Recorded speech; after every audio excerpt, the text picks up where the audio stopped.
Hi friends, is sorry cinema bus அப்டேட்டில் அடுத்தது ஒரு மாசான ஒரு அப்டேட்டோடு வந்திருக்குங்க. புக் மை ஷோவில் 3.6 மில்லியனுக்கு பார்த்தினாக்கா டிக்கெட் புக்கிங்ஸ் நடந்திருக்கு.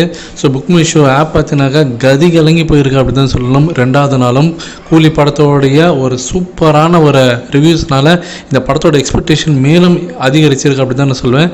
ஸோ இதன் காரணமாக 3.6 மில்லியன் டிக்கெட் புக்கிங்ஸ் நடந்திருக்குங்க புக்கிங் மை ஷோவில்.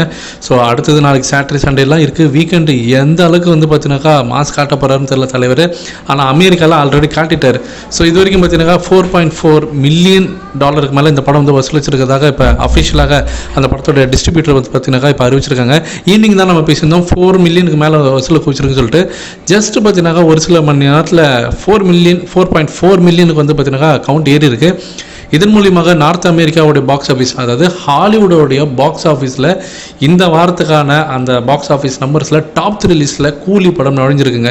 ஸோ ஃபஸ்ட் இடத்துல பார்த்தீங்கன்னா வெப்பன்ஸ் சொல்லிட்டு ஒரு இங்கிலீஷ் படம் $4.47 மில்லியன் வசூலுக்கு வச்சிருக்கு.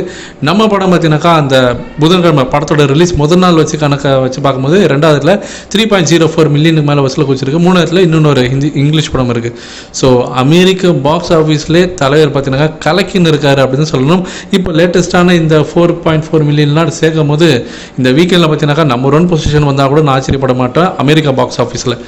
அடுத்தது ஃப்ரான்ஸில் பார்த்தீங்கன்னா பிக்கஸ்ட் இந்தியன் மூவி ஓப்பனிங், இந்திய சினிமா வரலாறுலேயே பார்த்தீங்கன்னா ஃப்ரான்ஸில் ஒரு மிகப்பெரிய ஓப்பனிங் கிடச்சிருக்கு. இந்த சினிமாவில் யாரை நினச்சி பார்க்க முடியாத அளவுக்கு பார்த்தீங்கன்னா நம்பர்ஸ்ன்னு தான் சொல்லணும்.